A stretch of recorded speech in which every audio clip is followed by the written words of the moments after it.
Okay, we have started with, हम लोगों ने स्टैंडर्ड डेविएशन और कोएफिशिएंट ऑफ वेरिएशन किया था, ठीक है। स्टैंडर्ड डेविएशन के अंदर मेथड्स देखे थे, ठीक है। मेथड से हम लोग स्टैंडर्ड डेविएशंस को कैलकुलेट कर सकते हैं। तो बेसिकली उसके लिए जो मेथड्स थे देवर शॉर्टकट मेथड, ठीक है, और एक आपका डायरेक्ट मेथड था, जिसके अंदर हम लोगों ने शॉर्टकट मेथड के अंदर डेविएशंस कैलकुलेट किए जाते हैं ताकि क्या निकल सके, स्टैंडर्ड डेविएशन निकल सके, ठीक है। तो स्टैंडर्ड डेविएशन निकालने के लिए जो फॉर्मूला था कोई बता सकता है?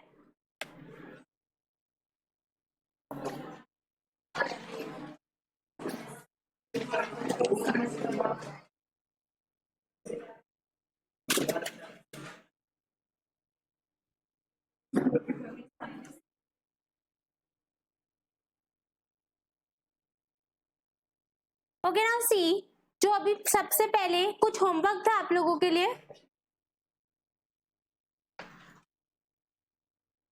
ओके, एक क्वेश्चन था, I think the mean and standard deviation of 10 observations are 35 and 2 respectively. Find the change mean and standard deviation if each observation is increased by 4 and each observation is multiplied by 5. ठीक है, यही था ना। Mean निकालने के लिए तो क्या हो जाएगा, अगर हम लोग फर्स्ट केस में देखें तो मीन निकालने के लिए अगर हर एक ऑब्जर्वेशन ऐड हो रही है, ठीक है, तो उसके अंदर मीन में क्या कर दोगे, उसी से ऐड कर दोगे। मीन था कितना, तो यहाँ पर न्यू मीन हो जाएगा 35 प्लस में जितने से इंक्रीज हो रहा है 4, तो कितना हो गया 39। क्लियर है? उसके बाद न्यू मीन दूसरे वाले केस में क्या हो जाएगा, मल्टीप्लाई हो रहा है ना, 35 इंटू में 5 दैट इज इक्वल टू 175। उसके बाद देखो स्टैंडर्ड डेविएशन निकालने के लिए, देखो स्टैंडर्ड डेविएशन क्या है 2, ठीक है, और जो स्टैंडर्ड डेविएशन है उसके अंदर फर्स्ट केस है जैसे each observation is increased by 4, ठीक है। देखो जब स्टैंडर्ड डेविएशन ना कैसे वेरी करता है, स्टैंडर्ड डेविएशन ना मल्टीप्लाई और डिवाइड वाले फैक्टर से वेरी करता है। ऐसा क्यों? क्योंकि standard deviation is a root of all the deviations which are calculated from the values. हम लोग डेविएशंस का मीन निकालते हैं और उसका फिर स्क्वायर रूट करते हैं तो वो स्टैंडर्ड डेविएशन पे आता है। कभी भी अगर कोई भी फैक्टर कांस्टेंट उससे ऐड हो रहा है या सब्ट्रैक्ट हो रहा है ना, उसका फैक्ट किस पे जाएगा, मीन के ऊपर उसका इफेक्ट जाएगा, ठीक है। अब यहाँ पर फर्स्ट केस है each observation is increased by 4, ठीक है। तो अगर हर एक ऑब्जर्वेशन में इसका मतलब क्या है, 4 ऐड किया जा रहा है, तो यहाँ पर स्टैंडर्ड डेविएशन में कोई चेंज नहीं आएगा, ठीक है। तो standard deviation will B same, तो यहाँ पे स्टैंडर्ड डेविएशन क्या हो जाएगा 2 फर्स्ट केस में। बट सेकेंड पार्ट में मल्टीप्लाई हो रहा है ना, हर एक क्या हो रहा है, हर एक वैल्यू को मल्टीप्लाई कर रहे हो, कितने से मल्टीप्लाई कर रहे हो, 5 से। तो यहाँ पर स्टैंडर्ड डेविएशन कैसे चेंज करेगा, तो standard deviation will be equal to 2 into में 5 that will be equal to 10। Clear है? तो यहाँ पर सिर्फ हम लोग मल्टीप्लाई और डिवाइड का इफेक्ट देखेंगे।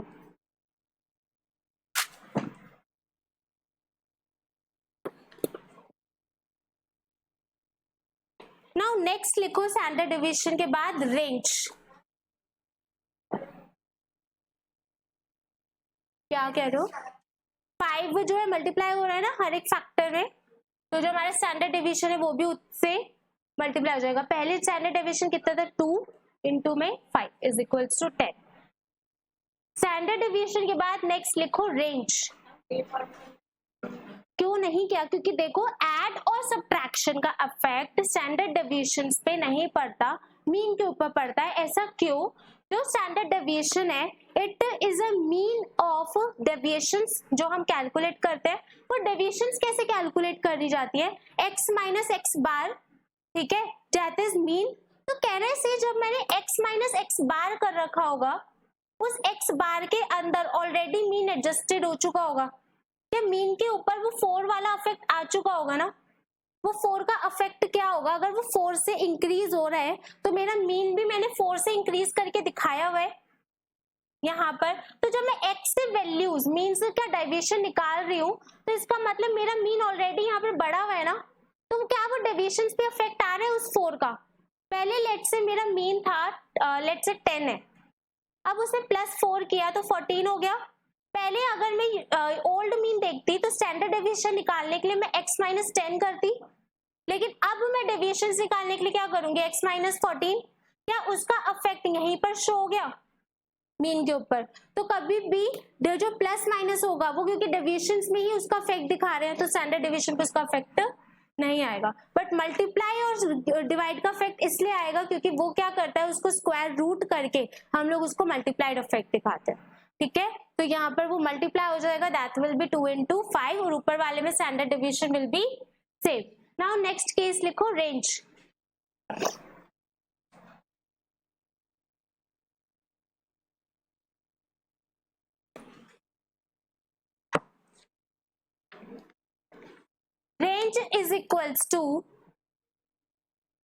range is equal to difference between, okay, range क्या होती है? It is a difference between value of largest item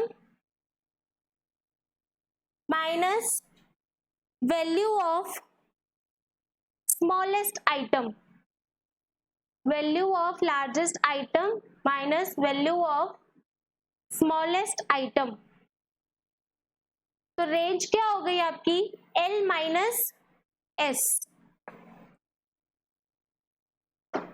ठीक है, नाउ यहां पर कोई भी डाटा के अंदर जो लार्जेस्ट वैल्यू होगी ना उसको स्मॉलेस्ट वैल्यू से क्या कर दो, minus. Let's take an example, अगर आपको सीरीज दे रखी है 10, 20, 30, 40, 50, 60, ठीक है, यहाँ पर रेंज कैसे निकाली जाएगी, लार्जेस्ट आइटम कितना है 60 और स्मॉलेस्ट आइटम क्या है 10, तो रेंज विल बी 50।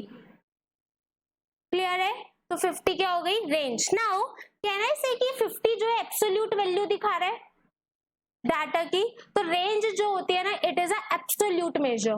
किया था हम लोगों ने स्टैंडर्ड डेविएशन के लिए भी, इट इज एब्सोल्यूट मेजर। ऐसे रेंज क्या होगा आपका, एब्सोल्यूट मेजर। लिख लो, range is an absolute measure और एग्जांपल लिख लो, करेंगे continuous series. Range is a absolute measure, ठीक है। नाउ नेक्स्ट टर्म आती है रेंज को निकालने के बाद, coefficient of range.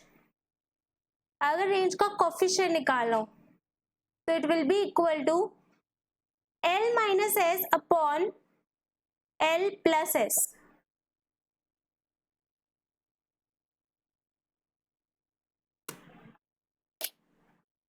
L - S upon L + S, और इसमें लिख लेना it is a relative measure corresponding to range, corresponding to range।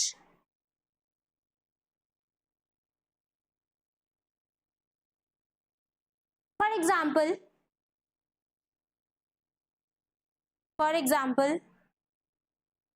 prices of commodity from Monday to Saturday are given. Prices of commodity from Monday to Saturday are given.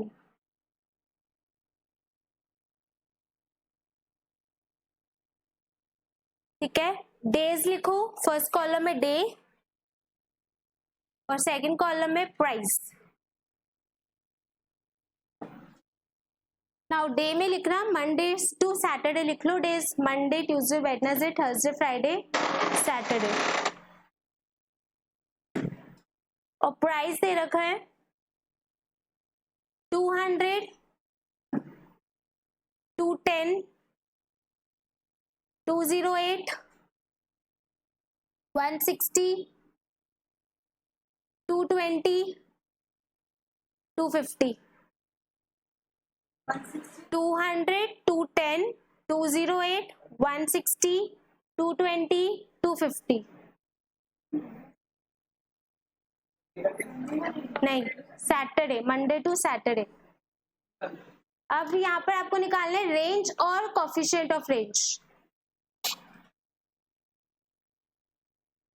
Okay, range क्या होती है? L minus S. Largest term कितनी है? 250 और smallest term कितनी है?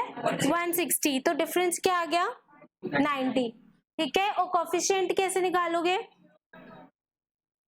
250 minus 160 upon 250 plus 160 कितना आ गया?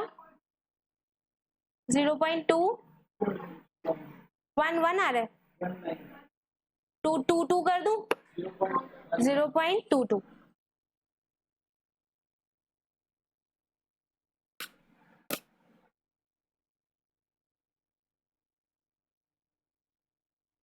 क्लियर है? नाउ इन कॉन्टिन्यूस सीरीज लिखो, रेंज और coefficient of range in continuous series.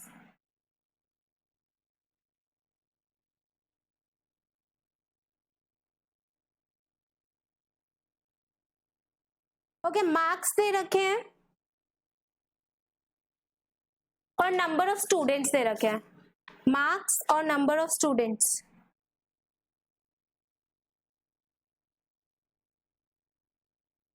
Marks में लिखो 10 to 20, 20 to 30, 30 to 40, 40 to 50, 8, 10, 12, 8। Number of students 8, 10, 12, 8। Okay, अब यहाँ पर ना लार्जेस्ट और स्मॉलेस्ट आइटम वैल्यू के अकॉर्डिंग नहीं देखते, यहाँ पे लार्जेस्ट और स्मॉलेस्ट आइटम देखेंगे हम लिमिट्स के अकॉर्डिंग। देखो पूरे रेंज के अंदर जो लार्जेस्ट आइटम है ना वो कितना है? That is the upper limit of the last class. कितनी है अपर लिमिट? 50। और lower limit of first class that is 10। तो यहाँ पर रेंज कैसे आएगा? L माइनस एस, बट ली क्या जाएगी? लिमिट्स। तो 50 minus 40 which is equal to 10। और कोफिशिएंट कैसे निकालोगे? 50 माइनस 40 अपॉन में 50 प्लस 40। अच्छा सॉरी, उल्टा कर दिया, 10 और 40। ठीक है, अब ओके बताना। 0.66।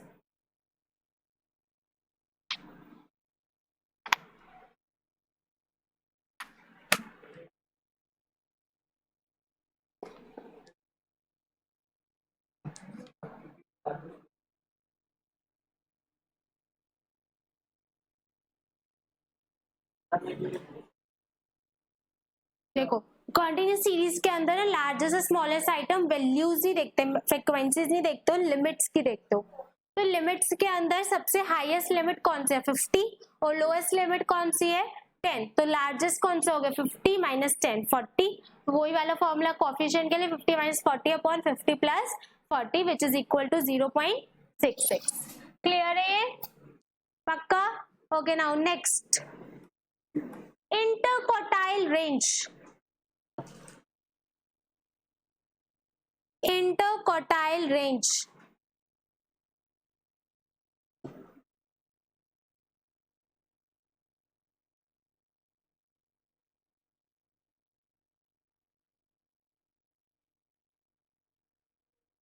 Interquartile range.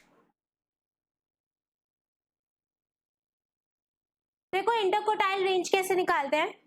मैंने ना आप लोगों को बताया था क्वार्टाइल्स, एक वर्ड बताया था। क्वार्टाइल्स का मतलब होता है जब डाटा को ना 4 पार्ट्स में डिवाइड किया जा रहा है। ठीक है, बेसिकली देखो मीडियन क्या कैलकुलेट करता है? Mid value. तो उस केस में हम डाटा को 2 पार्ट्स में डिवाइड करते हैं। क्वार्टाइल्स के अंदर क्या किया जाता है? डाटा को 4 पार्ट्स में डिवाइड किया जाता है, just like a quadrants, Q1, Q2, Q3 and Q4। Interquartile range कैसे निकाली जाती है? इंटरक्वार्टाइल रेंज के लिए फॉर्मूला होता है, लिख लो, Q3 minus Q1, Q3 minus Q1।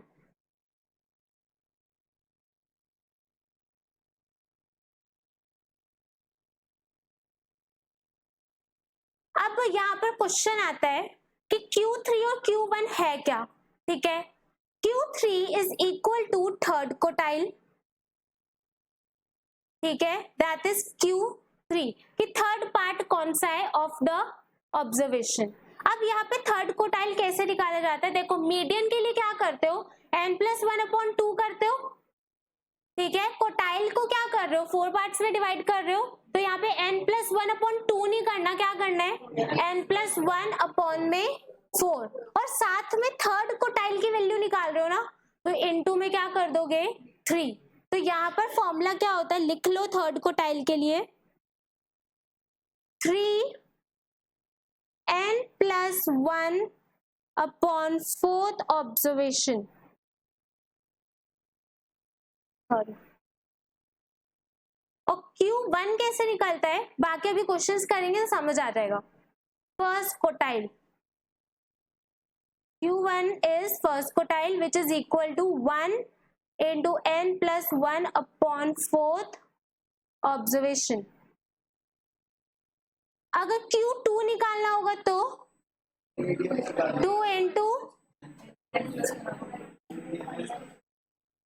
Q2 is equal to second quartile which is equal to 2 into n+1/4 observation। Can I say कि जो हमारा Q2 है it is a mid value of a data, हो सकता है या नहीं, हो सकता है। अगर मैं पार्ट को किसी भी ऑब्जर्वेशन को 4 पार्ट में डिवाइड कर रही हूँ तो पहले के 2 पार्ट्स मिलकर Q2 बना रहे हैं, वो Q2 एक ऑब्जर्वेशन के लिए क्या हो गया, मिड वैल्यू, बाकी के 2 पार्ट सेकंड पार्ट को रेफर कर रहे हैं, तो कहने से Q2 is equal to mid value. Yes, clear है, क्योंकि Q2 क्या हो रहा है, मिड वैल्यू दिखा रहा है। सी, इसको एक चार्ट के थ्रू देखते हैं। अगर मैं Q2 देखूं, ये पूरा एक लाइन है, इसको मैं 4 पार्ट्स में डिवाइड कर रही हूँ, ठीक है, 1 2 3 4, ठीक है। यहाँ पर ये देखो, ये वाला जो पार्ट है, कहने से ये दोनों पार्ट मिलकर रिप्रेजेंट कर रहे हैं mid value of the data, और बाकी के जो 2 पार्ट्स होंगे वो सेकंड पार्ट को अफेक्ट कर रहे हैं। अगर मैं इस 10 को 4 पार्ट्स में डिवाइड कर दूं, इस 10 में से बाकी के जो 2 होंगे, लेट्स से ये 10 है तो इसका 25% यहाँ आएगा, 25% यहाँ आएगा, 25% यहाँ आएगा, 25% यहाँ आएगा, ठीक है। क्या मैं इन 25% को दोनों को मिला दूं तो ये 50 बन गया, इसको मिला दूं तो 50 बन गया, तो Q, ये 25% Q1 है, ये 25% Q2 है, तो Q1 प्लस Q2 कहने से it is equal to mid value, ठीक है। ऊपर अब फॉर्मूला देखो, Q2 का फॉर्मूला क्या आ रहा है, 2 into n+1/4। क्या मैं इसको जब सॉल्व करूंगी इट विल बी n+1/2 है, ऑब्जर्वेशन, वो क्या था हमारा मीडियन। क्लियर है, समझ आ गया ये, ठीक है। तो ऐसे हमारे क्या निकलते हैं क्वार्टाइल्स, और इंटर क्वार्टाइल रेंज का फॉर्मूला क्या होता है, Q3 माइनस Q1। ये समझ आया फॉर्मूला। नेक्स्ट फॉर्मूला एक और लिखो, प्रैक्टिकल क्वेश्चन अभी करते हैं, एक बार ये फॉर्मूला लिख लो, ऊपर कर लिया था ना नोट। ओके, नेक्स्ट लिखो क्वार्टाइल डेविएशन, क्वार्टाइल डेविएशन। अगर क्वार्टाइल डेविएशन निकालना हो तो फॉर्मूला क्या होगा, Q3 माइनस Q1/2, और कोफिशिएंट ऑफ क्वार्टाइल डेविएशन निकालना हो तो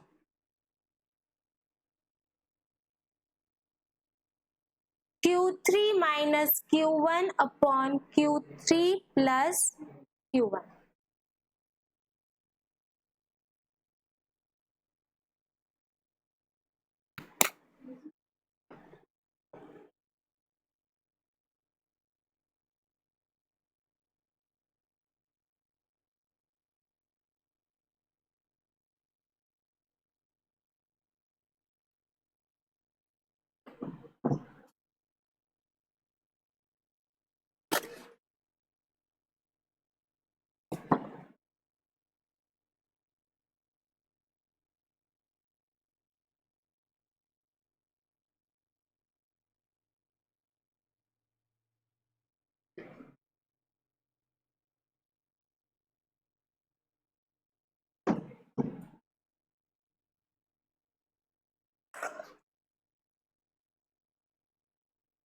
ये क्लियर है?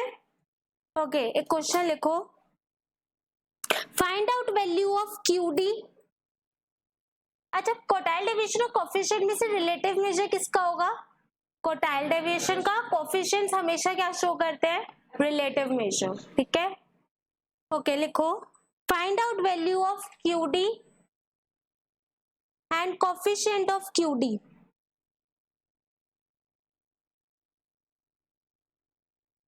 and coefficient of QD।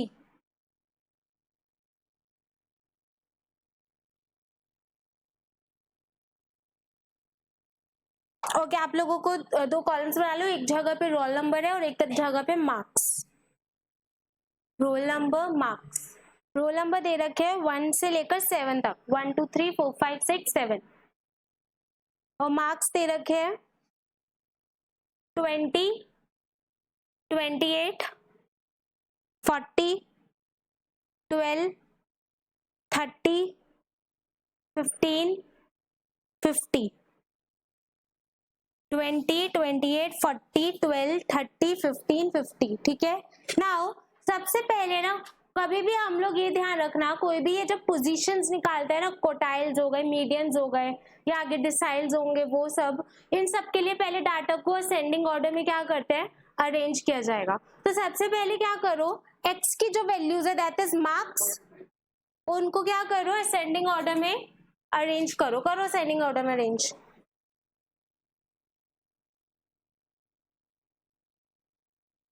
Ascending order में अरेंज।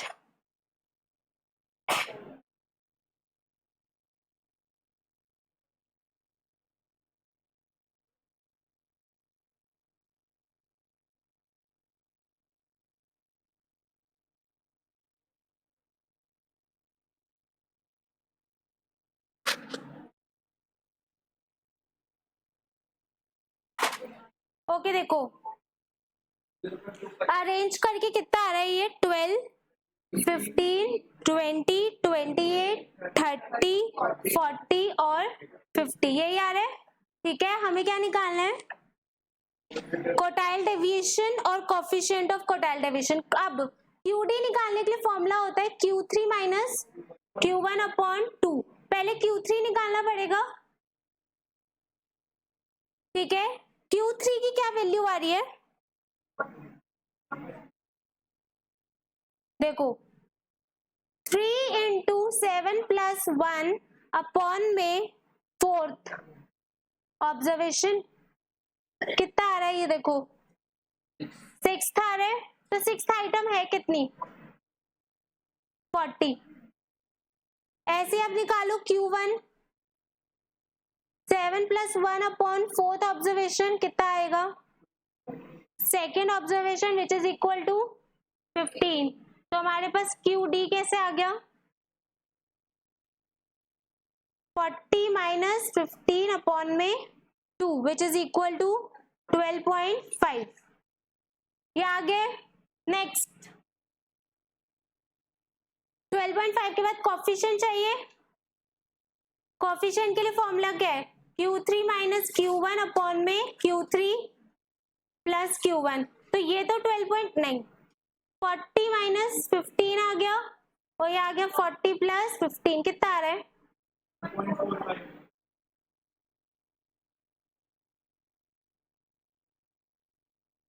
ठीक है। नाउ नेक्स्ट क्वेश्चन आप लोग ट्राई करोगे, पहले नोट कर लो, होगा नहीं वैसे, मे बी हो भी जाए।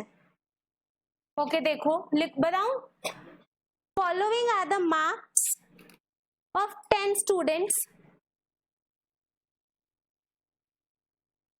56 48 65 56 48 65 35 42 75 56 48 65 35 42, क्या वो रह गए कहीं पे?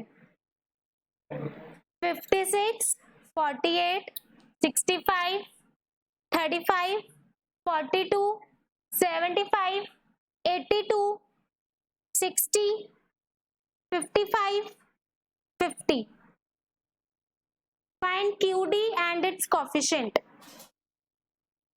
Find QD and its coefficient.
अच्छा देखो, ये ना पॉइंट में आ रहा होगा कुछ, है ना।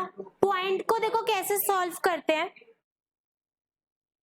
पॉइंट को सॉल्व कैसे किया जाता है जो पॉइंट में आए।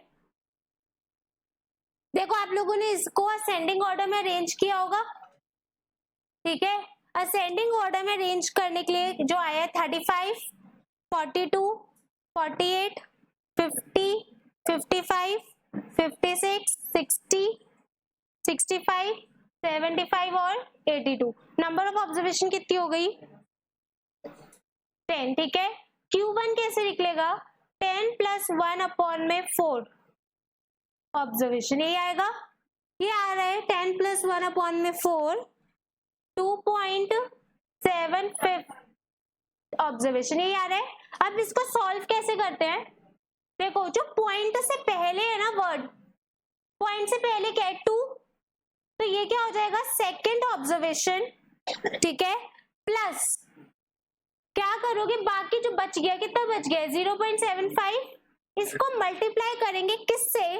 देखो सेकेंड ऑब्जर्वेशन आया ना, सेकेंड ऑब्जर्वेशन के बाद वाली ऑब्जर्वेशन, जो ऑब्जर्वेशन पॉइंट से पहले आई है ना उसके नेक्स्ट वाली ऑब्जर्वेशन। देखो 2 के बाद क्या आएगा? Third observation. तो difference between third observation and second observation को उससे मल्टीप्लाई कर देंगे। मल्टीप्लाई किससे करोगे?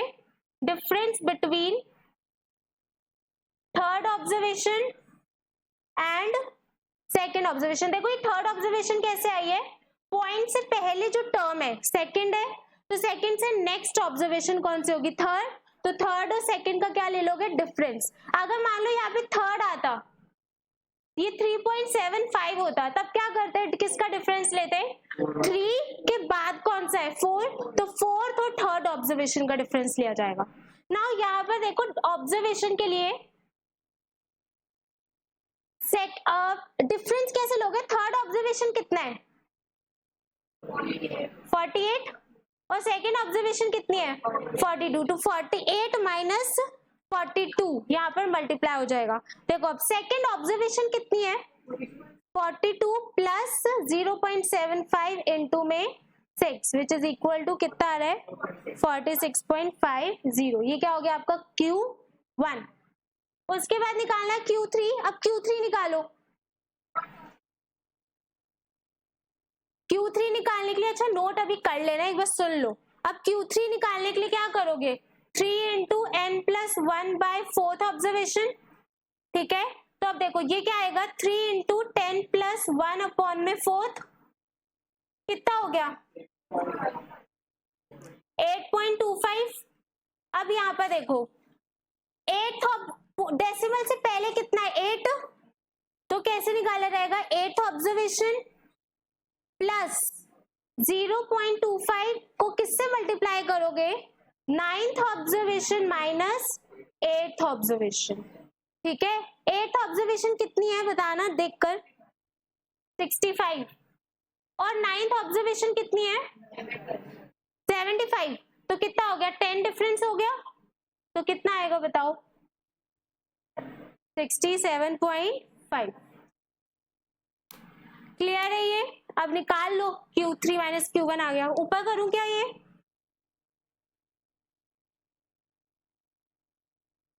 बता देना जब नीचे करना हो।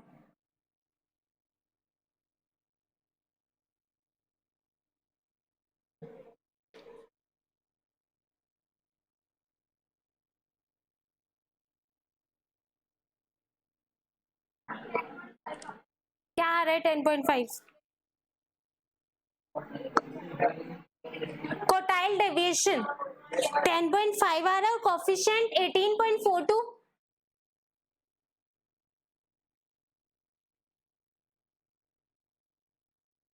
नहीं 18.42 नहीं, बताओ कितना आ रहा है कोफिशिएंट?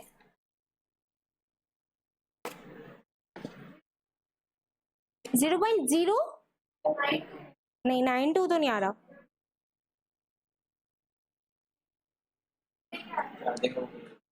क्या करना है फोन का? जाओ ले आओ। ये क्वेश्चन हो गया आपका? क्या आंसर आया?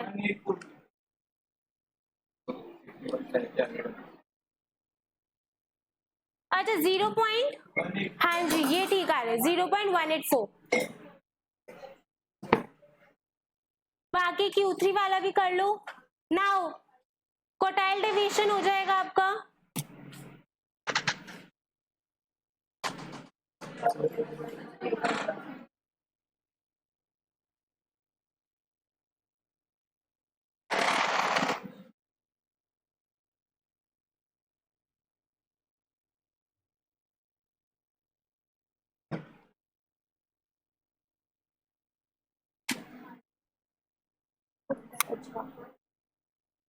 ओके नाउ सी,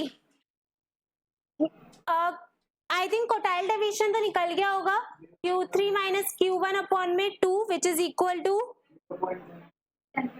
10.5, और आपका कोफिशिएंट आ जाएगा Q3 माइनस Q1 अपॉन में Q3 प्लस Q1। ठीक है, तो विच इज इक्वल टू कितना आ रहा है 0.184। ठीक है, अगर कई बार ना क्वेश्चंस के अंदर इसको ना क्या लिखा हुआ हो सकता है 18.4 ऑप्शन में दे रखा हो, गलत नहीं है वो, उसको परसेंटेज में दिखा रखा है, तो इनटू 100 हो जाएगा। ठीक है, फिर ये मत सोचना कि एमसीक्यू में क्वेश्चंस गलत ऑप्शंस अलग है।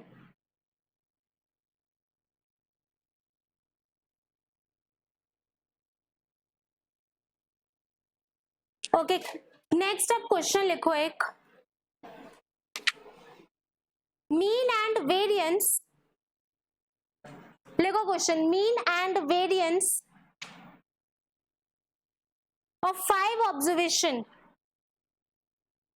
mean and variance of 5 observation are 4.80 and 6.16, 6.16 respectively. If 6.16 respectively, if 3 of observation, if 3 of observation are, if 3 of observation are 2, 3 and 6, if 3 of observation are 2, 3 and 6, what are the remaining observation? What are the remaining observation? what are the remaining observation?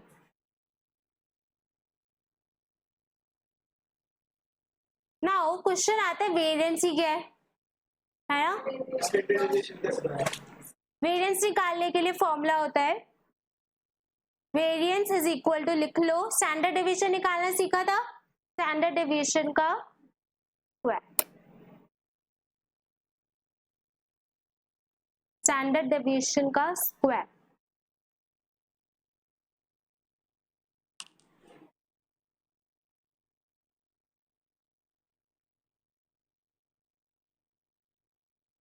Okay now see, ये individual series है। आप लोगों को क्या दे रखा है, please थोड़ा ना क्वेश्चंस को फॉर्मूलाज में ना पुट करके देखने की कोशिश किया करो।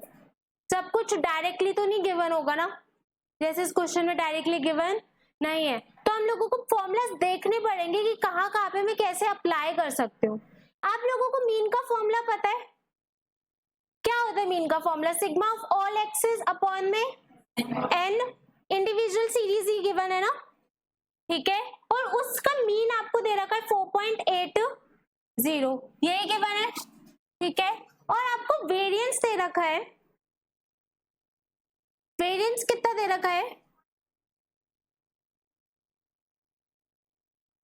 6.16, ठीक है। नाउ अगर कैन आई से कि कोई वेरिएंस जो है स्टैंडर्ड डेविएशन का स्क्वायर है, तो स्टैंडर्ड डेविएशन कैसे निकलता है? रूट ऑफ स्टैंडर्ड डेविएशन, तो उसका रूट ऑफ जो हमारे पास फॉर्मूला होता है, लेट्स से जो फॉर्मूला है वो है x minus, let's say root x ले लेते हैं हम, जिसको हमने सॉल्व करके निकाला, तो रूट करते हैं किसी चीज का और उसका क्या कर दोगे स्क्वायर, ठीक है। नाउ यहाँ पर आपको स्टैंडर्ड डेविएशन मीन दे रखा है, वेरिएंस दे रखा है और आपको ऑब्जर्वेशंस दे रखे हैं। कौन कौन सी ऑब्जर्वेशन दे रखी है? 2, 3 और 6, बाकी के ऑब्जर्वेशंस गिवन नहीं है। जब हम लोग स्टैंडर्ड डेविएशन इंडिविजुअल सीरीज में निकालते हैं तो फॉर्मूला क्या होता है, x माइनस एक्स बार अपॉन में n, उसमें क्या करते हो मीन निकालते हो ना, किस चीज का मीन निकालते हो? डेविएशंस का मीन निकाला जाता है। स्टैंडर्ड डेविएशन की जो लाइन लिखी थी ना, एक तो आप लोग रिवाइज करके नहीं आते हो, मुझे इतना गुस्सा आ रहा है आप लोगों के ऊपर क्योंकि आप लोगों ने रिवाइज नहीं करा, ऐसे ब्लैंक फेसेस देते हो जैसे कुछ पढ़ा ही नहीं था लास्ट क्लास में। तो मुझे भी शक हो जाता है मैंने कराया भी है या नहीं।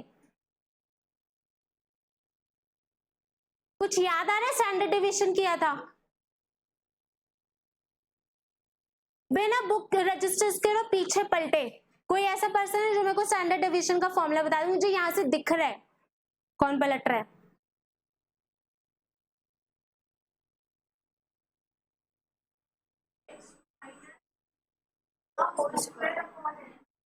डी क्या है यहाँ पर?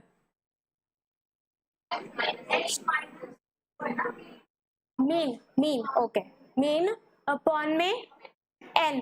तो बेसिकली जब मैंने लाइन लिखवाई थी स्टैंडर्ड डेविएशन की, क्या लिखवाई थी? It is the square root of mean of sum of deviations, mean of deviations. देखो पीछे जाओ, देखो अपनी स्टैंडर्ड डेविएशन की डेफिनेशन, स्टैंडर्ड डेविएशन की डेफिनेशन क्या लिखी है? It is the square root of mean of deviations, squares of deviations मतलब जो डेविएशंस निकाले हैं उनका स्क्वायर करे। वो जो स्क्वायर कर रहा है उस स्क्वायर को उसके स्क्वायर को डिवाइड बाय n किया था, तो जब n से डिवाइड हो जाता है कहने से वो चीज एवरेज हो गई, दैट इज द मीन। और फिर उसका क्या निकाला है? उसका क्या निकाला है? स्क्वायर रूट, यही करा है ना। अब यहाँ पर क्या हो रहा है, देखो वेरिएंस निकालने का फॉर्मूला क्या होता है? वेरिएंस का मतलब होता है स्टैंडर्ड डेविएशन का स्क्वायर। अब यहाँ पे क्योंकि मेरे पास डेविएशंस तो नहीं है, डेविएशंस नहीं है हमारे पास, हमें क्या दे रखा है सिर्फ आप लोगों को कि लेट्स से देखो हमारे, अगर मैं मीन का फॉर्मूला पुट करूं तो कहने से मीन का फॉर्मूला पुट करके जो आ जाएगा, जो ऑब्जर्वेशन दे रखे 2 + 3 + 6 प्लस 2 ऑब्जर्वेशन नहीं पता ना हमें, उसको लेट कर लो x + y, ठीक है, डिवाइडेड बाय 5 किसके इक्वल है 4.80, ठीक है। क्या इसको इक्वेशन बन जाएगी, तो x + y आ गया यहाँ पर 13, एक इक्वेशन ये बन गई, ठीक है, एक इक्वेशन क्या हो गई, ये हो गई, ठीक है। अब क्या चाहिए हमें, आंसर क्या बोला आपने 5, नहीं गलत है। नाउ x + y हो गया 13, नाउ अब और क्या चाहिए, अब हमें एक इक्वेशन और चाहिए होगी 6.6 के साथ वेरिएंस के लिए, ठीक है। देखो जब हमारे पास ऐसे इंडिविजुअल सीरीज में इक्वेशन गिवन हो ना, तो डायरेक्ट एक वेरिएंस का फॉर्मूला हम लगा सकते हैं। वो फॉर्मूला क्या होता है, देखो स्क्वायर्स हो रहे हैं ना यहाँ पर डेविएशंस के, क्या कर रहे हो, डेविएशंस का स्क्वायर निकाल रहे हो और उसको माइनस कर रहे हो किससे, वो जो डेविएशंस निकालनी है वो किससे माइनस हो रही है, मीन के साथ। कहने से जो x की वैल्यूज है उनको स्क्वायर किया जा रहा है और उसमें से मीन की वैल्यू माइनस की जा रही है, यही तो कर रहे हो। x में से माइनस करते हैं x बार और उसका स्क्वायर कर देते हैं और अपॉन में उसको कर देते हैं n से और इसका सिग्मा लेते हैं। इसी फॉर्मूला को अगर मैं थोड़ा बाइफरकेट कर दूं, ठीक है, इसी फॉर्मूला को अगर बाइफरकेट कर दिया जाए, क्या ये फॉर्मूला ये बन जाएगा, पहले क्या करो स्क्वायर्स का जो हमारे पास x की वैल्यूज है ना उनका स्क्वायर कर दो। क्या क्या x की वैल्यूज देखो, 2 है प्लस 3 का स्क्वायर प्लस 6 है और क्या है x लेट कर है प्लस y, यही करते हो, ठीक है। और वेरिएंस क्या होता है, उसमें से माइनस करना है, क्या चीज माइनस करनी है, मीन। मीन कितना निकल कर आया है 4.80, इसका स्क्वायर हो जाएगा, ठीक है। और हम इसको किससे डिवाइड कर लेंगे, 4.80 हो गया, ठीक है, 4.80 और डिवाइडेड बाय 5, तो कितना आ गया यहाँ पर, किसके इक्वल है वो, वेरिएंस के। वेरिएंस कितना है 6.16, वही वाले फॉर्मूला को सिर्फ बाइफरकेट कर दिया मैंने x - x करके। अब इसको सॉल्व करके देखो क्या आएगा, देखो ये पूरा सॉल्व करके आ रहा है 49 + x² + y, मैं नहीं कर रही सॉल्व, आप लोग करो, मैथ्स है नॉर्मल, करो सॉल्व, सब कुछ सिर्फ नोट करते रहते हो नहीं तो। अब आप लोगों के लिए ना एक क्वेश्चन आएगा कि मैम आपने n नीचे क्यों नहीं लिया मीन के,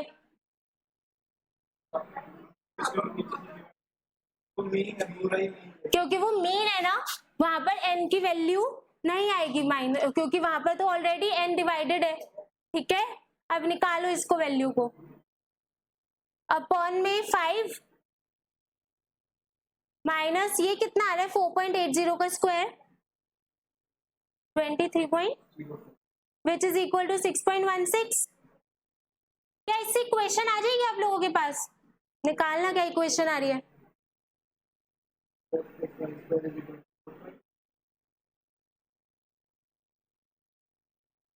एग्जैक्ट वैल्यू जा रही है,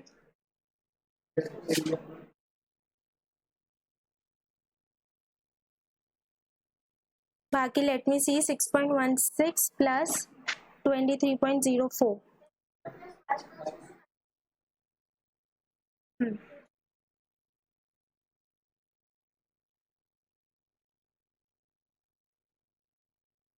हो गया, ये हो गया x² + y² is equal to 97, second equation,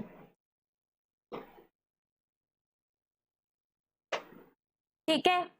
ऊपर से अब क्या करूं, फर्स्ट इक्वेशन आई थी और एक सेकेंड इक्वेशन आई थी, क्या a और b की वैल्यू निकल जाएगी। अब ऊपर एक इक्वेशन थी a + b is equal to 13, नीचे क्या है a² + b² is equal to 97, sorry x और y, ठीक है। तो क्या उसमें एक की वैल्यू पुट करके x और y की वैल्यू निकल सकती है, निकाल के बताओ x y की वैल्यू क्या आ रही है,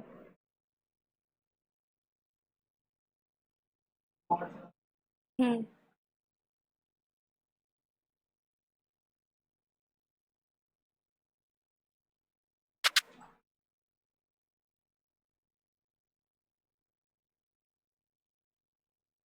आपका पहले 8 और 6 कैसे आ रहा था?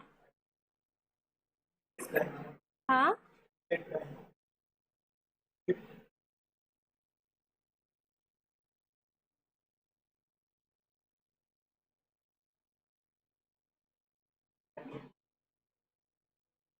अच्छा यहाँ पे वैल्यू लिख लो क्या क्या आ रही है, आप ये सॉल्व करते रहना। x की वैल्यू आ रही है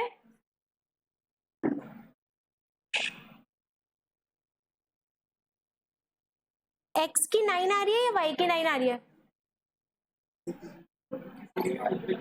हाँ, बट यहाँ से पुट करके जब वैल्यू करी होगी क्या लिया आपने? x की वैल्यू 9 और y की वैल्यू 4। ठीक है, ये सॉल्व करके आ जाएगा।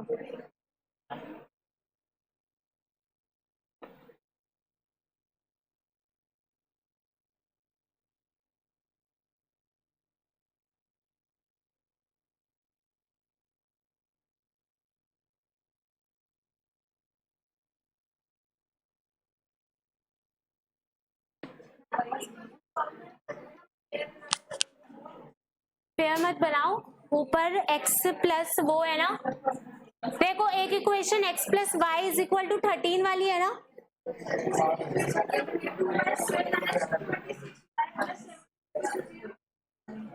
कौन सी इक्वेशन? अच्छा आप वो वाला कर रहे हो, एलिमिनेशन मेथड कर रहे हो या फिर दूसरा मेथड कर रहे हो सॉल्व करने का? ये इक्वेशन की जरूरत ही क्या है? आप ऊपर हमारे पास फर्स्ट इक्वेशन आई थी, ठीक है, यहाँ से आपके पास x की वैल्यू आ जाएगी 13 माइनस वाई, उस 13 माइनस वाई को दूसरी वाली ऑप्शन अच्छा आप लोगों से वो वाले सॉल्व का पूछ रहे हो कि वो हुआ या नहीं? अब वो तो आपको देखना पड़ेगा, मैं कर ही देती हूँ सॉल्व। लेट से x को मैंने लिया y माइनस 13, ठीक है, यही हुआ होगा, तो ये हो जाएगा वाई स्क्वायर, ठीक है, और फिर माइनस 13। वैसे इसको ना हम वो वाले दूसरे मेथड से करेंगे ना, ज्यादा बेटर होगा। वाई स्क्वायर और 13 क्या आ रहा है आपका? 13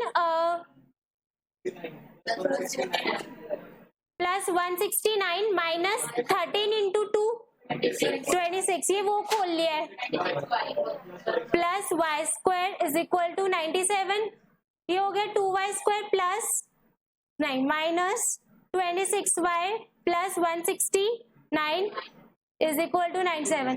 अब इसको ना ऐसे पेयर बना लो कि मल्टीप्लाई करके 169 इंटू 2 वाला है और या प्लस माइनस करके कितनी वैल्यू आनी चाहिए? 26। तो इसको ना अच्छा 97 भी है ना, 2y माइनस 26y बताना इसको कितना आ रहा है माइनस करके? 72 इज इक्वल टू 0, ये बन गई इक्वेशन। अब ऐसी वैल्यू चाहिए जो मल्टीप्लाई करके ये आए,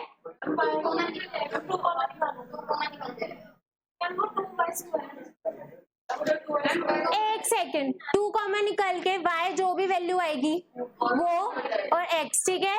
अब बताओ y की वैल्यू कितनी आ रही है? 4 और 9।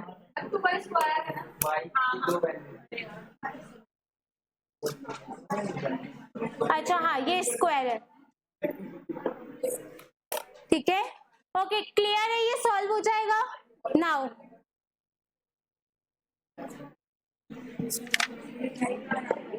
आपको क्वेश्चन अभी कराते हैं, ठीक है। नेक्स्ट टॉपिक लिखो बाइवेरिएट एनालिसिस। बस बातें क्यों हो रही हैं?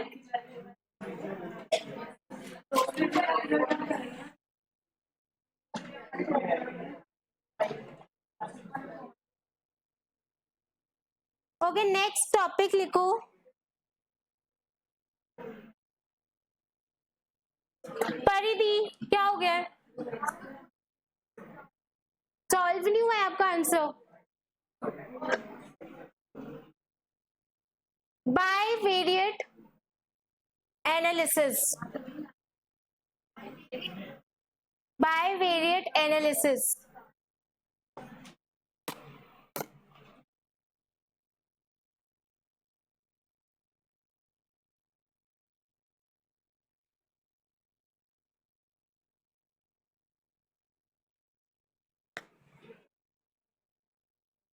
Now see, what do you mean by bivariate analysis? Basically bivariate analysis के अंदर क्या किया जाता है, दो जो वेरिएबल्स होते हैं ना,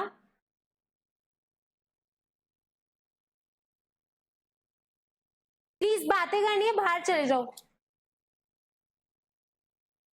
बायवेरिएट एनालिसिस के अंदर क्या किया जाता है, बेसिकली दो वेरिएबल्स जो होते हैं उनके बीच में रिलेशनशिप देखा जाता है कि अगर एक फैक्टर लेट से y है वो चेंज कर रहा है तो उसका अफेक्ट x के ऊपर क्या पड़ेगा। तो this is bivariate analysis. Now bivariate analysis में बेसिकली फैक्टर्स के बीच में ना रिलेशनशिप देखा जाता है। वो रिलेशनशिप डिफाइन करने के लिए अलग अलग टूल्स यूज करते हैं कि क्या रिलेशनशिप दो फैक्टर्स के बीच में है। Let's take an example, demand and price है।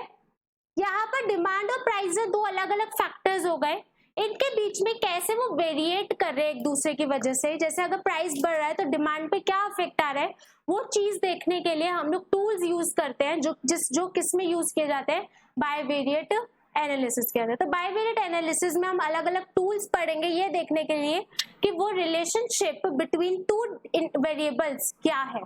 नाउ कैन आई से कि जो रिलेशनशिप है अलग अलग तरीके के हो सकता है कि अगर एक फैक्टर इंक्रीज हो रहा है तो दूसरे के ऊपर उसका नेगेटिव इफेक्ट आए और उस फैक्टर का वो फैक्टर डिक्रीज करे। एक फैक्टर अगर इंक्रीज कर रहा है तो दूसरा फैक्टर भी क्या करे, इंक्रीज करे। तो बेसिकली जो रिलेशनशिप होता है ना दो तरीके के होते हैं, एक होता है negative relationship, next is positive and third is no relationship. That is एक का मतलब पॉजिटिव का मतलब कि अगर एक फैक्टर इंक्रीज होगा तो दूसरा फैक्टर भी इंक्रीज होगा, ठीक है। अगर प्राइस बढ़ेगा तो सप्लाई भी बढ़ेगी। अगर एक फैक्टर डिक्रीज हो रहा है तो दूसरा फैक्टर इंक्रीज करेगा। अगर प्राइस कम होगा तो डिमांड क्या होगी, इंक्रीज होगी। तो ये क्या हो गया, नेगेटिव रिलेशनशिप, ठीक है। और नो रिलेशनशिप का मतलब है एक फैक्टर चाहे इंक्रीज हो या डिक्रीज हो उसका दूसरे फैक्टर पे कोई भी रिलेशन नहीं पड़ेगा।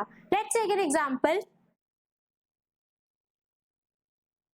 बाहर कितनी बारिश हो रही है, ठीक है, और आप लोग कितना पढ़ रहे हो, क्या उसका अफेक्ट, क्या बारिश का अफेक्ट आपकी पढ़ाई के ऊपर पड़ेगा, नहीं पड़ सकता। वो आप अपने अपने प्रायोरिटी की बात होती है, ठीक है।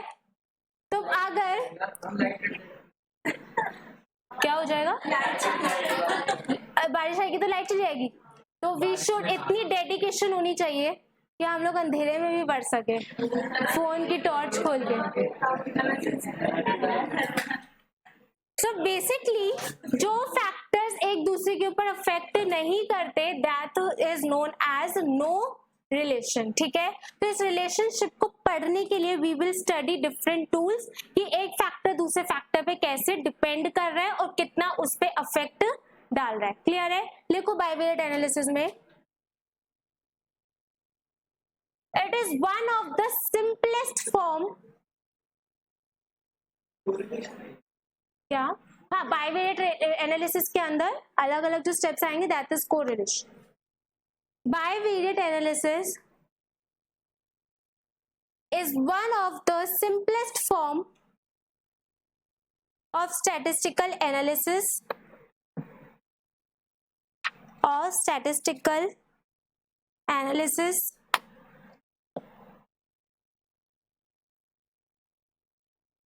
It is related to analysis of two variables x and y. It is related to analysis of two variable x and y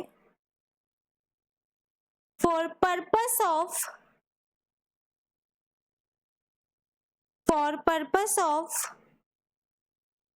determining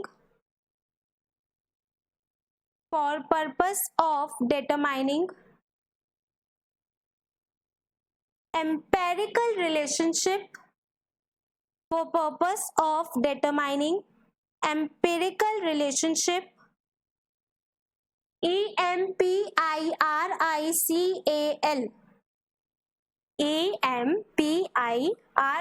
EMPIRICAL, empirical relationship between them.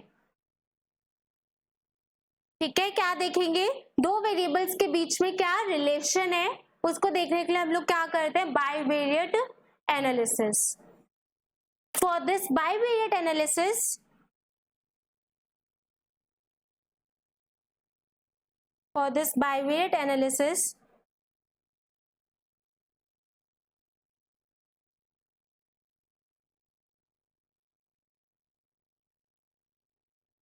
correlation and regression techniques are used. Correlation and regression techniques are used. Correlation and regression techniques are used. सबसे पहले जो चीज calculate की जाती है bivariate analysis में, that is covariance. तो सबसे पहले बाइवेरिएट में लिखो फर्स्ट कोवेरिएंस.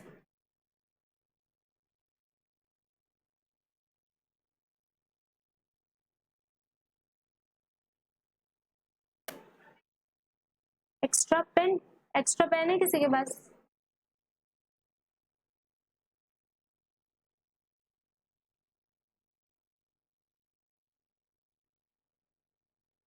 वेट करो, I am giving.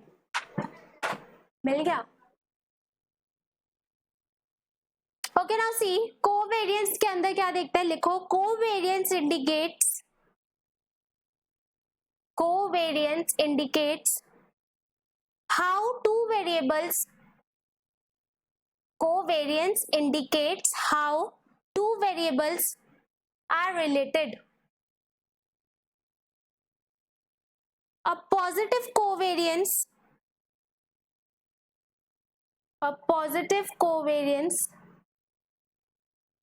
means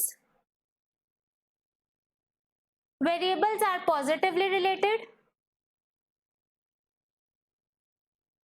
Positive covariance means variables are positively related, and negative covariance means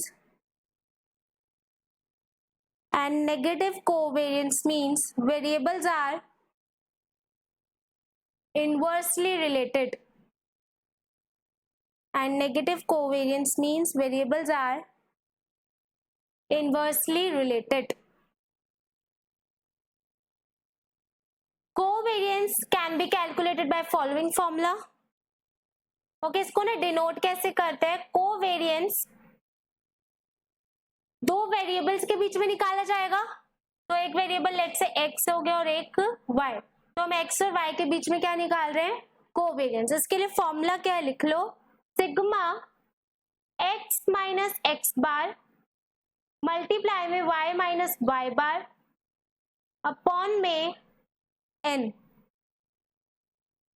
ठीक है, यहां पर x क्या है, इंडिपेंडेंट वेरिएबल,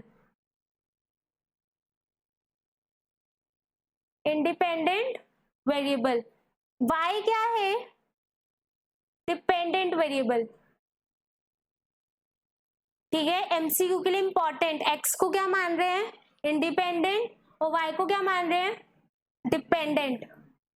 बेसिकली x का इफेक्ट किस पे पड़ेगा, y पे.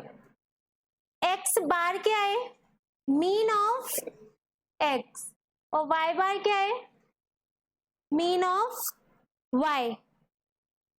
ठीक है, और n क्या है, number of observation.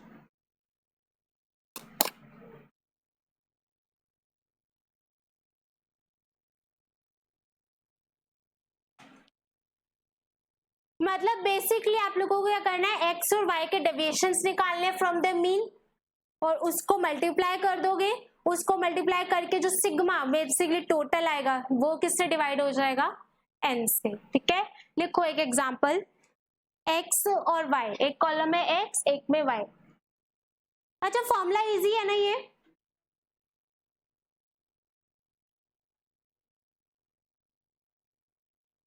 Okay, x में लिखी हुई वैल्यूज 2.1, 2.5, 4.0, 3.6, 8, 12, 14, 10 लिख दिया है।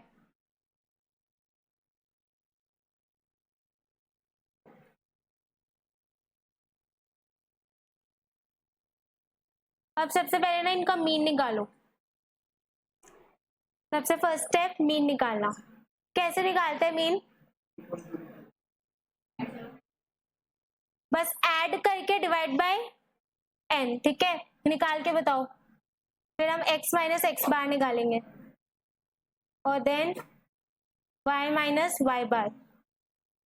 फिर नेक्स्ट स्टेप क्या होगा?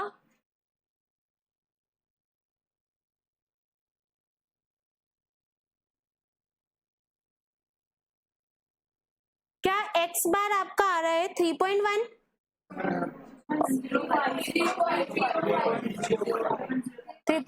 हाँ 3.1 हो गया ना, राउंड ऑफ होके। और y बार 11, वो मैंने 3.1 राउंड ऑफ करा है, ठीक है? Okay now x minus x bar मतलब 2.1 माइनस 3.1 कितना आएगा? -1। बताओ सारे।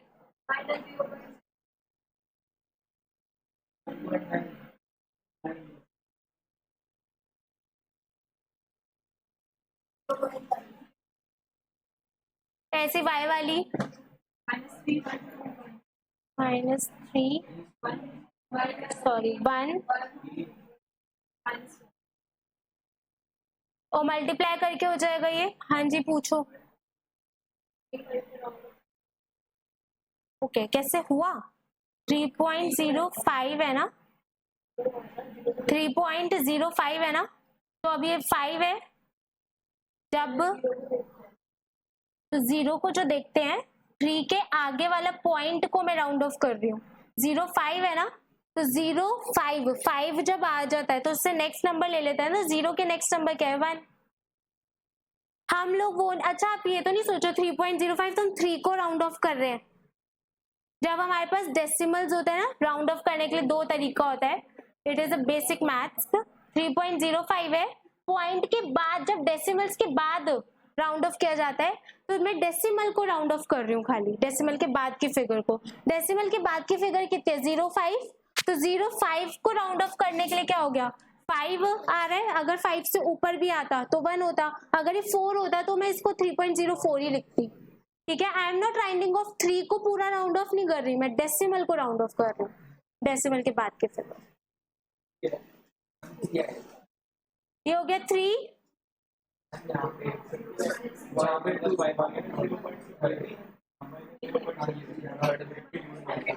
ये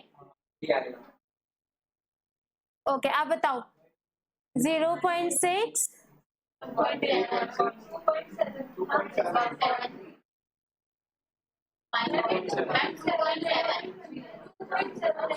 हाँ सॉरी, और इसके बाद ये हो गया -0.5। बताओ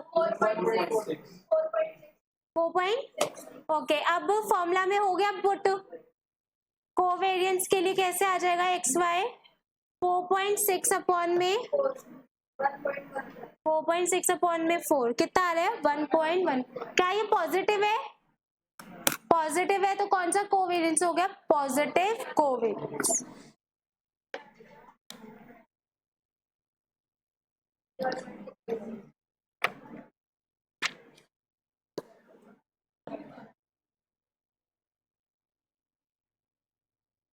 क्या हुआ परिधि?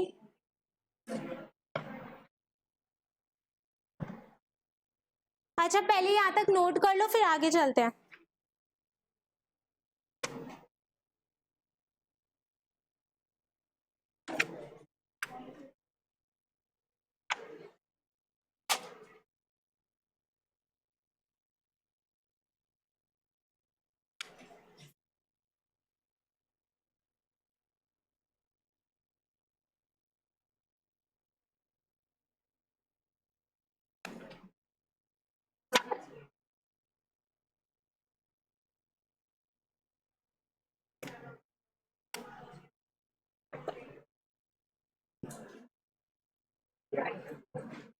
ये समझ आ गए?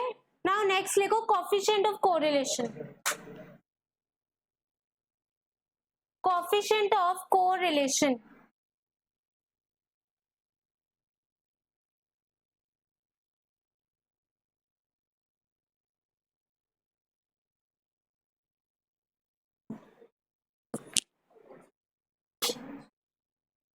Coefficient of correlation.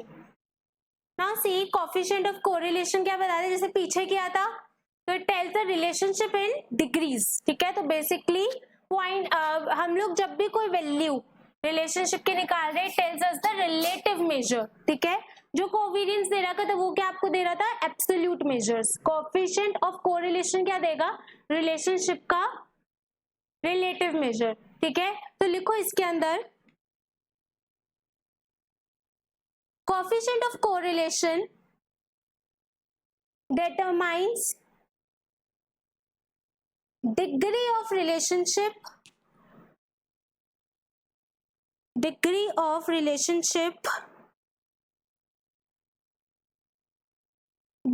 the variables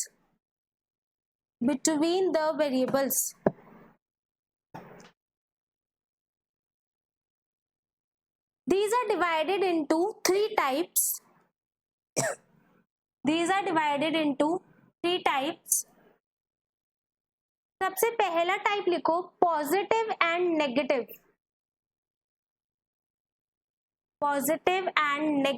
correlation.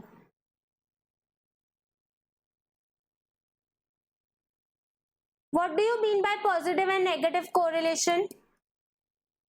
Same वही, अगर एक का अफेक्ट, अगर लेट से एक फैक्टर बढ़ रहा है तो दूसरा फैक्टर भी क्या करेगा, इंक्रीज करेगा। That is direct relationship. ठीक है, एक फैक्टर अगर कम हो रहा है तो दूसरा फैक्टर बढ़ेगा, वो क्या हो गया, indirect relationship, that is negative. ठीक है, तो लिख लो इसके अंदर पॉजिटिव में,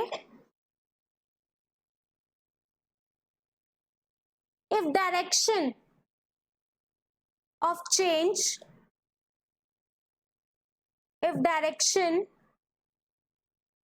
change in both variable is the same, then it is said to be, अगर सेम है तो positive, then it is said to be positive correlation.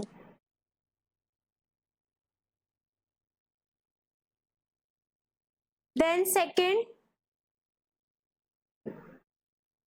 इसी में नेगेटिव लिखना। On other hand, if direction of change is different, then it is negative correlation.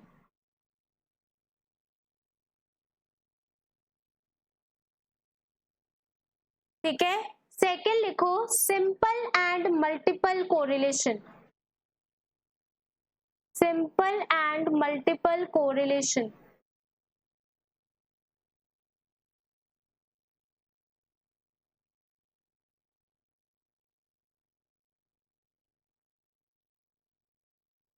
Okay, simple और multiple का मतलब क्या होता है, जब हम सिर्फ दो वेरिएबल्स के फैक्टर्स को देख रहे हैं ना, मतलब बेसिकली अगर एक फैक्टर इंक्रीज हो रहा है तो उसका इफेक्ट दूसरे फैक्टर पे कितना पड़ रहा है, तो that is your simple.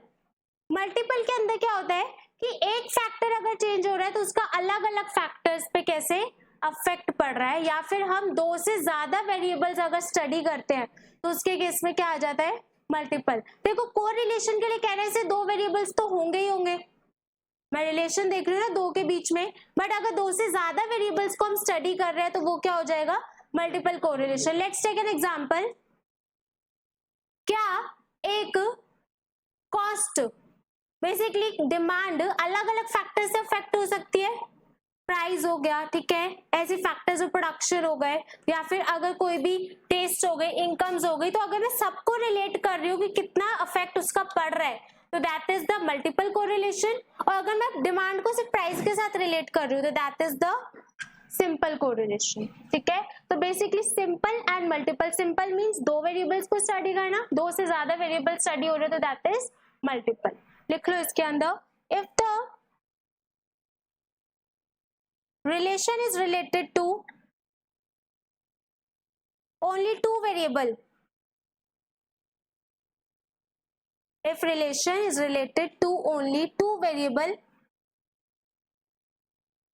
then it is known as simple correlation, then it is known as simple correlation. And if there are three or more variables to study, if there are three or more variables to study, then it is a multiple correlation.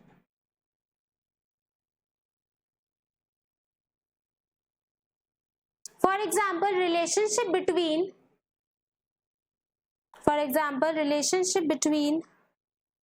rainfall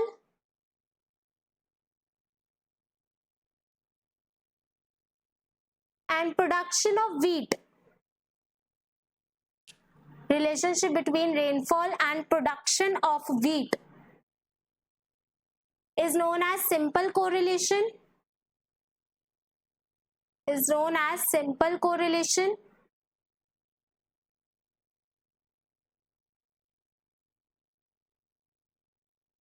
But if we include one more variable into this,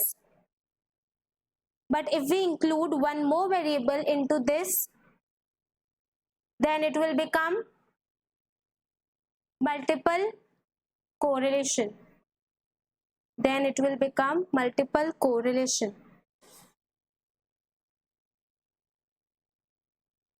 ठीक है।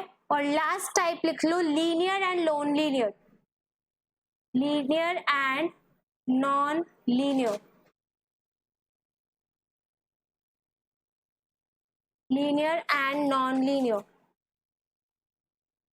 Okay, what do you mean by linear? Straight line तो ठीक है। Basic देखो, जब basically अगर एक change किसी परसेंटेज से कोई एक फैक्टर चेंज कर रहा है ना, तो दूसरा फैक्टर भी उसी परसेंटेज से चेंज हो रहा है, और जो चेंज ऑफ रेट है वो क्या है, कांस्टेंट है अगर, तो वो किस में आ जाएगा, लीनियर।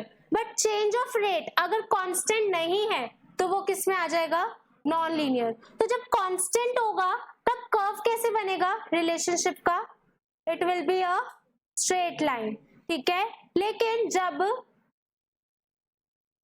यहां से ना टच नहीं हो रहा है एक्स एक्सिस पे, ठीक है, उसके बाद नॉन लीनियर है, तो नॉन लीनियर के लिए कर्व कैसे बनेगा, बिकॉज तो कांस्टेंट नहीं है ना change of rate, it keeps on changing, तो it will be like a curve,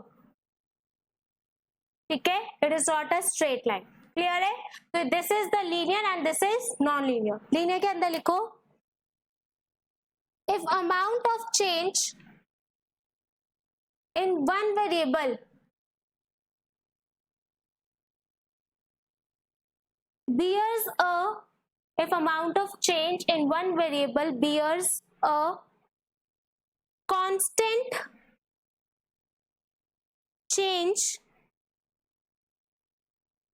in other variable, bears a constant change in other variable, then correlation is linear, then correlation is linear.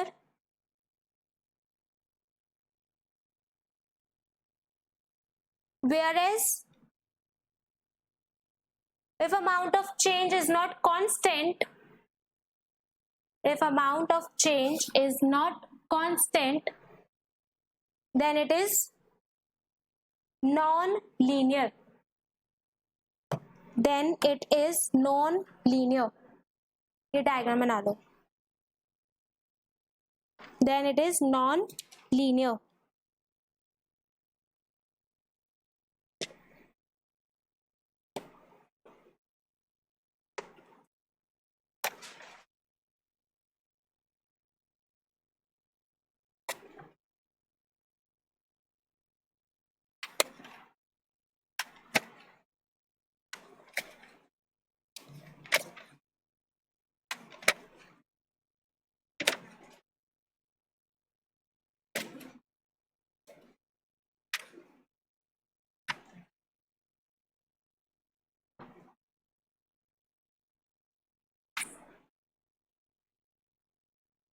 Okay ये हो गया। Now next topic लिखो, methods of calculating correlation. Methods of calculating correlation.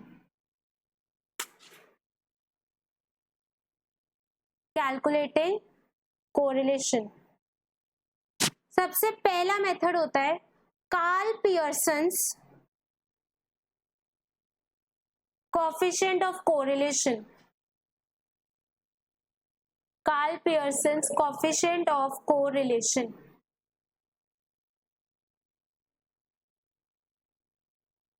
Karl Pearson's coefficient of correlation.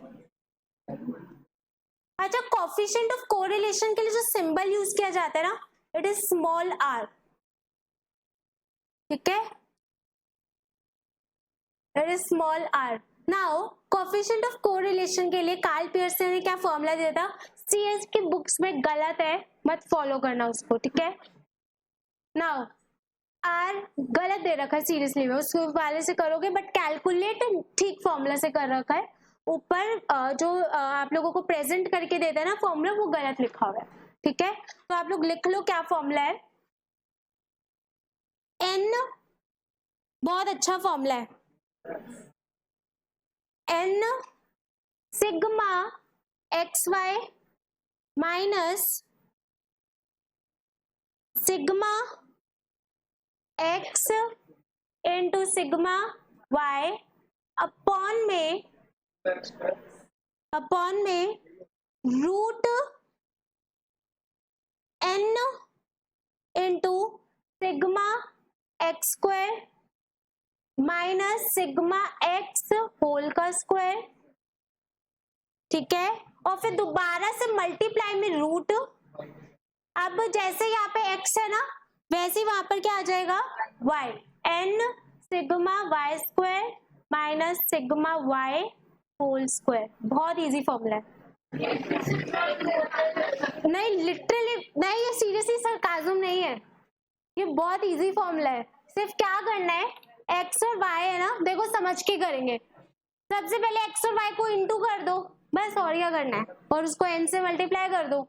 फिर minus, एक बार sigma x आ गया, एक बार sigma y आ गया। अब अपॉन में रूट में क्या है, x का स्क्वायर चाहिए एक बार में, और फिर दूसरी बार में सिग्मा x का स्क्वायर चाहिए, क्या डिफरेंट है।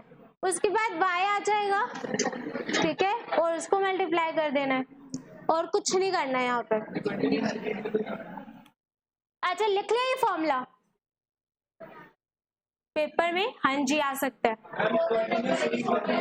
नहीं कॉन्टिन्यूस सीरीज में नहीं। यहाँ पर देखो कॉन्टिन्यूस सीरीज में हम लोग कोरिलेशन निकाल रहे हैं दो डाटाज में, एक्स और वाई में, तो उन एक्स और वाई की वैल्यूज गिवन होगी ना, ठीक है। ओके ये लिख लिया फॉर्मूला, एग्जाम्पल लिखो। अब इस सुंदर से फॉर्मूला को हमें अप्लाई करना है। ओके लिखो एग्जाम्पल, दो कॉलम्स बनाना, एज और वेट, ठीक है, एज है और वेट है। हाँ एज को आप x ले लो, ठीक है, वेट को y। नाउ एज दे रखी है आपको 1 2 3 4 5,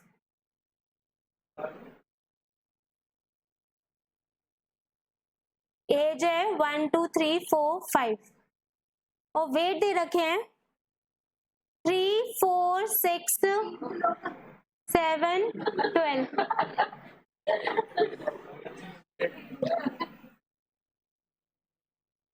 एक में बेबीज भी होते हैं।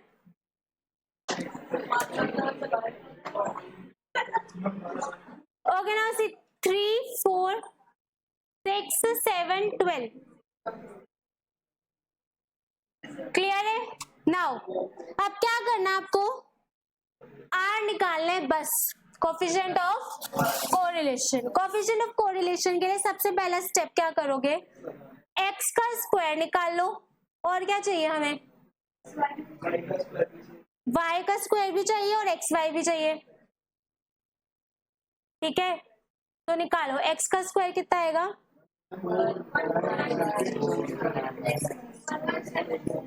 और y का आ रहा है 9, 16, 36, 49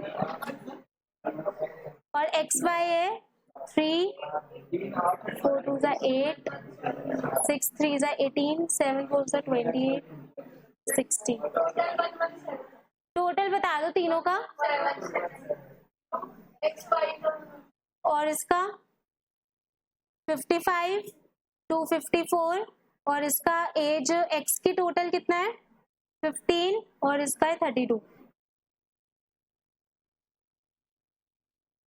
ठीक है, अब क्या करना है फॉर्मूला में पुट एन, आप कुछ मत निकालो, minus sigma x into sigma y upon में root n into sigma x square. I think अभी तक तो आप लोगों ने कैलकुलेटर्स खरीद लिए होंगे, आई एम अज्यूमिंग इतना यूज कर लिया है।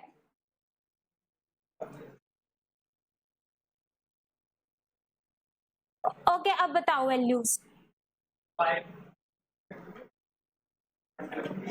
एन कितना है 5 इंटू सिग्मा एक्स वाई कितना है 117 माइनस सिग्मा एक्स कितना है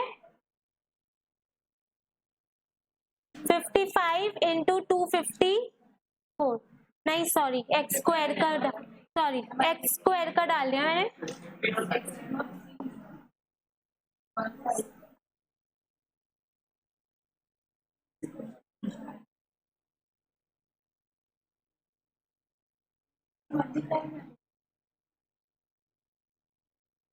देखो 5 इंटू 117 माइनस ये टोटल है 15 इंटू 32 अपॉन में रूट एन कितना है 5, सिग्मा एक्स स्क्वायर कितना है 55 माइनस सिग्मा एक्स का होल स्क्वायर 15 का होल स्क्वायर और फिर रूट 5 इंटू 254 माइनस 32 का स्क्वायर निकालना कितना है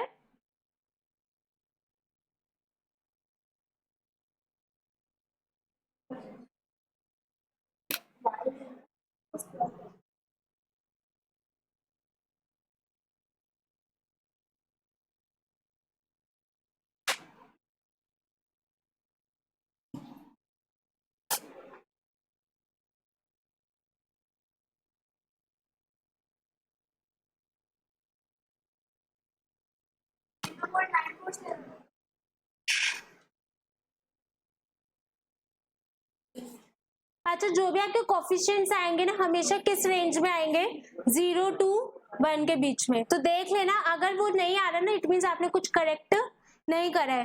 सीएस की बुक्स के अंदर जो फॉर्मूलाज गिवन है ना उसको अगर अप्लाई करके देखोगे एक बार चेक कर सकते हो, वो अप्लाई करके ना कुछ 13 पॉइंट करके आंसर आएगा आपका, ठीक है, जो बिल्कुल भी ठीक नहीं है।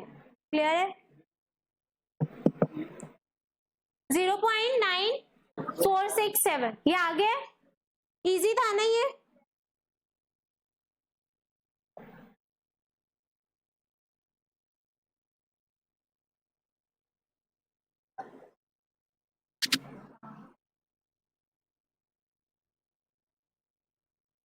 ओके अब नेक्स्ट लिखो एक छोटा ये तो एक मेथड था कार्ल पियर्सन का, ठीक है। दूसरा मेथड शॉर्टकट मेथड। अच्छा ठीक है रुक गई हाँ, कार्ल पियर्सन का जो फर्स्ट था ना that was the normal method, जैसे हम लोग मीन के अंदर कहते हैं ना direct shortcut step division.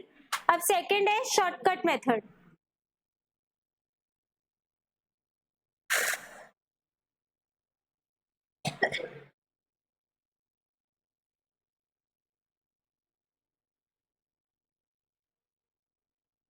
Okay shortcut method के अंदर फॉर्मूला है, ये कर दूं, हटा दूं ये। ओके नाउ कार्ल पियर्सन का सेकंड मेथड शॉर्टकट मेथड है ये। इसके लिए ना फॉर्मूला दे रखा है, बहुत छोटा फॉर्मूला है, देखना आप ध्यान से, नहीं लिटरली बहुत छोटा है, देखना, सिग्मा एक्स वाई अपॉन में root sigma x square into में सिग्मा वाई स्क्वायर, बस। अब ट्विस्ट, एक्स और वाई क्या है यहाँ पर, x is equal to x minus x bar, y is equal to y minus y बार।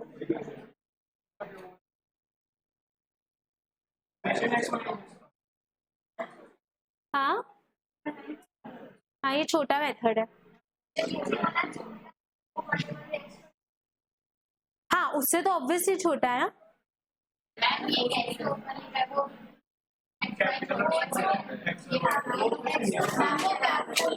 अच्छा, x और y अलग है या नहीं वो पूछ रहे हो, ये कुछ अलग नहीं है, दोनों में x की वैल्यूज वो आएंगे, x माइनस एक्स बार, ठीक है, दोनों ही कैपिटल है। ये क्लियर है फॉर्मूला, बस कुछ नहीं करना, हमें x और y की वैल्यूज नहीं चाहिए, हमें डेविएशंस की वैल्यूज चाहिए, ठीक है। वो डेविएशन किससे निकलेगा, मीन से, ठीक है। अब आ जाओ एग्जाम्पल पे, ये तो इतना इंटरेस्टिंग चैप्टर चल रहा है, नहीं है क्या इंटरेस्टिंग, तो बता सकते हो, चलो है या नहीं है, करना तो पड़ेगा, हाँ, एक्स और वाई, ओके, लिखो x की वैल्यूज 24, 26, 32, 33, 35, 30।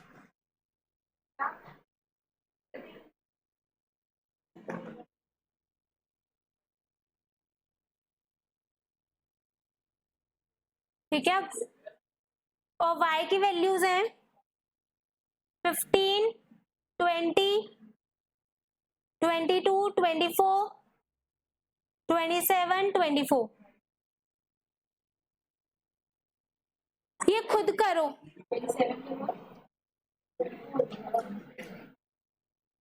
मीन निकालो, फिर x माइनस एक्स बार निकलेगा इसमें, देन y माइनस वाई बार, और क्या चाहिए हमें, अच्छा इनका स्क्वायर भी चाहिए, x माइनस एक्स बार का स्क्वायर, y माइनस वाई बार का स्क्वायर, और लास्ट मल्टीप्लाई।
अच्छा एक बार ना सीए स्टूडेंट सुन लो, आप लोगों की बुक्स में ना इसी फॉर्मूला को बहुत ज्यादा इलैबोरेट करके दे रखा है, ठीक है। उन लोगों ने कुछ और अपनी assumptions लेके मींस एस एक्स को कुछ जो नीचे का हमने रूट वाला ले रखा है ना, तो रूट फॉर्मूला को कुछ और एज्यूम कर लिया है। आप लोग प्लीज घर जाकर इसको जरूर ट्राई करना अपने बुक्स में से, और फिर कोई प्रॉब्लम आती है तो यू कैन आस्क मी, ठीक है वैभव?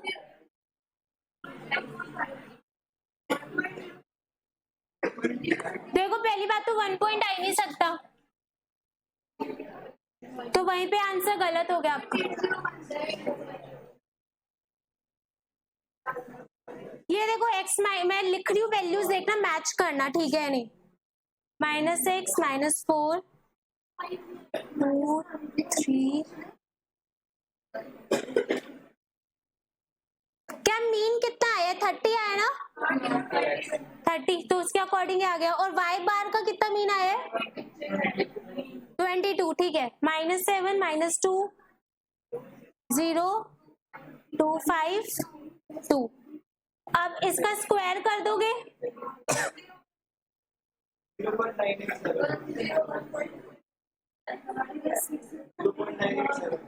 और y का भी स्क्वायर कर दो, 49 4, ये 0 है क्या? 0 4 25 4, ये आ जाएगा 42 8 0 6 25 0, सॉरी ये 25 है और ये 0, टोटल आ जाएगा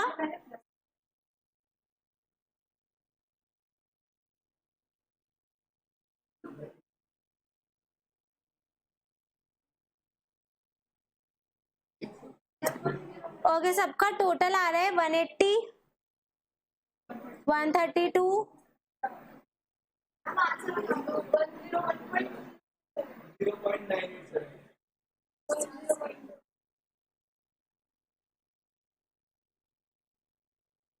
बस सीधा पुट करना है। r is equals to 81 upon में रूट 90 इंटू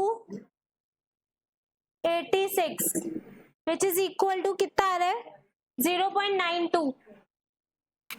मैच करो, अब आ रहा है ये?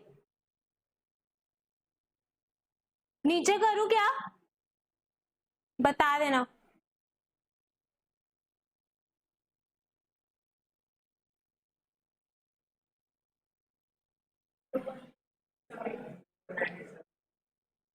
नाइन टू आ रहा है, क्या आ रहा है आपका?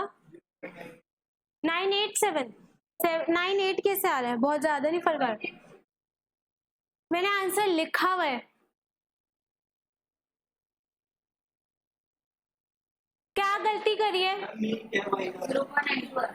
y का मीन है 22,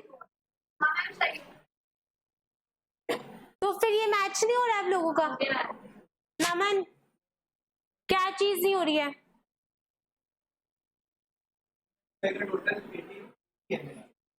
एक्स वाई का टोटल 80 कैसे? आपने एक्स वाई तो नहीं कर दिया है? मतलब एक्स और वाई को तो नहीं मल्टीप्लाई कर दिया है?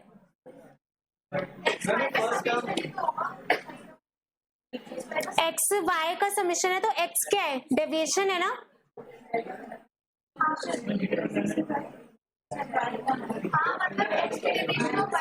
हाँ, वो एक्स और वाई की वैल्यू कर रहा है। एक सेकेंड नमन, ओके नीचे कर दूं?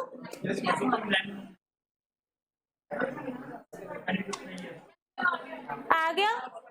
बस परिधि, क्या हो गया? आया नहीं आपका अंतरा? ये समझ आ गया?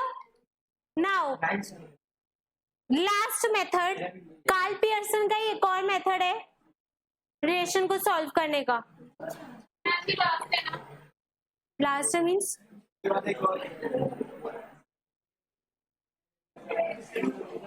ओके, लिखो इसके अंदर next method, it is a direct method. हाँ, इसी का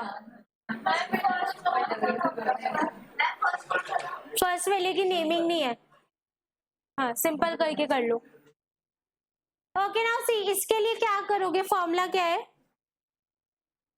n इंटू dx dy, ठीक है? माइनस dx dy, मतलब एक्स एक्स की जगह ना उनके डेविएशन आ रहे हैं। अब ये डेविएशन है किससे?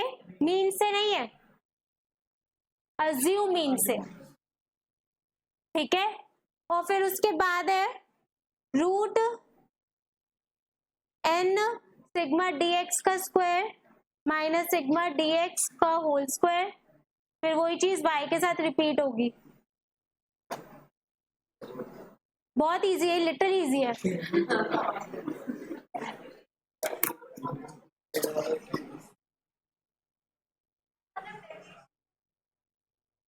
हाँ जी, डिवीजन का स्क्वायर। अब dx क्या होगा यहाँ पर? x minus assume mean of x, और dy क्या होगा? Assume mean of y।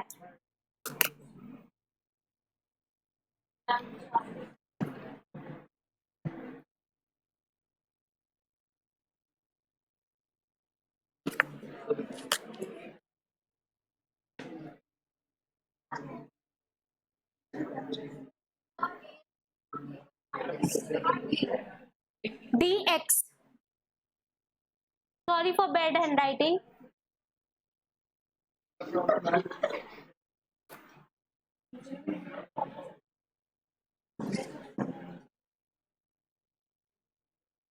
अच्छा ये आ गया। अब क्या करना है? इसका एग्जाम्पल करना है। एग्जाम इतना इंटरेस्टिंग टॉपिक हो रहा है ये तो। ये याद, अच्छा ये अच्छा क्वेश्चन है, ये याद कैसे होंगे?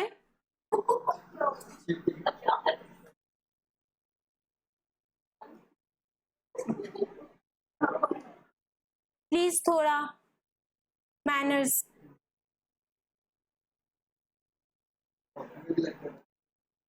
ओके एग्जाम्पल लिखो।